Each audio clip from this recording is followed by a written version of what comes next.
Alright guys, back with another one. Got a new story sent in by Pecos, so I'm going to go ahead and I'm going to read it to y'all. I wanted to share it with you. I thought it was a pretty good story. Back when he was pretty young. I don't even know if they had cars back then, I'm just joking. But yeah, I'll go ahead and read it to you for he. It says, when I was 16, I lived in Jay, Oklahoma, and 3 friends would go out at night to Brush Creek in the summer to fish and swim. One summer night in June of 1986, we decided to go fishing about 10 p.m. It was warm and very still that night. A big full moon in the area we went to Brush Creek ran next to the dirt road, and the curve in the road, the bend in the creek, was the gate to the field. The creek was about 30 feet from the gate. Upon arriving at the gate, we discovered that all of our fishing gear was tangled up and 2 of us had flat tires on our bikes. And the dogs at the boys' ranch house were going nuts, barking and growling. They never acted that way to us before, even though we're trespassing and the house was about 25 yards up the back of the road. We all commented on the dogs and told each other to be quiet. We went through the gate and laid our bikes down and started untangling our fishing poles. At that point, one of my friends asked if someone passed gas. We all replied no. He said, well, something smells dead. Then splashing in the creek caught our attention. Sounds like he needs something different to eat. Said it was a raccoon. I looked and said, be quiet and don't move. They all asked why, and I could do was point. Then one said bear. I told them Bigfoot. That is when I noticed Sasquatch standing in the creek 20 feet away from us behind what would bend down, 20 feet away from us bathing.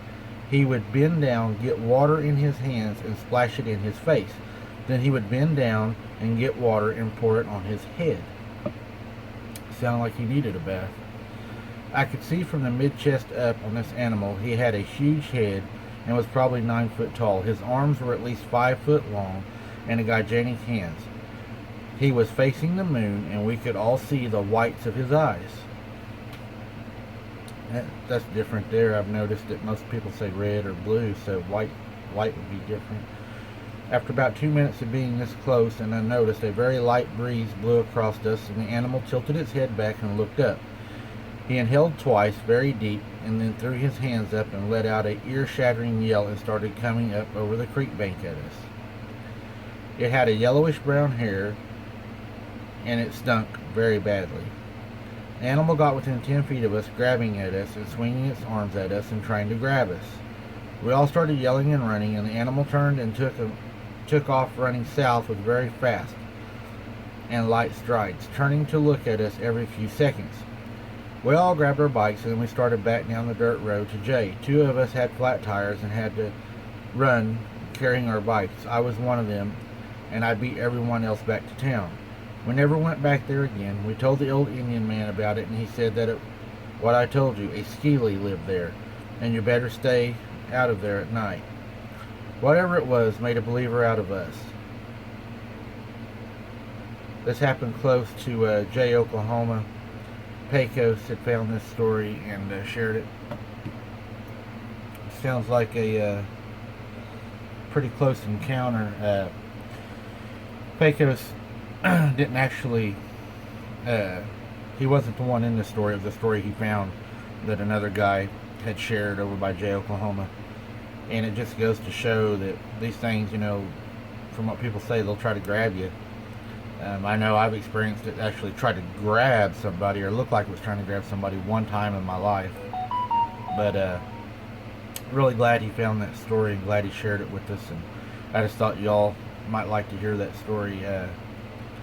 Like I said, you never know what's out there. As far as a Skeely on Indian tradition, I've spoke to an Indian that I know very well, and I'm not so sure that it would fit the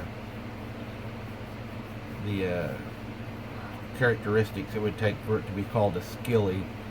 I know in my Indian belief and what I was taught from my Indian relatives that probably not a skilly, but you never know. People interpret things differently. But thought I'd share it with y'all. Thanks Pecos for sending that in. I hope y'all enjoyed the short story.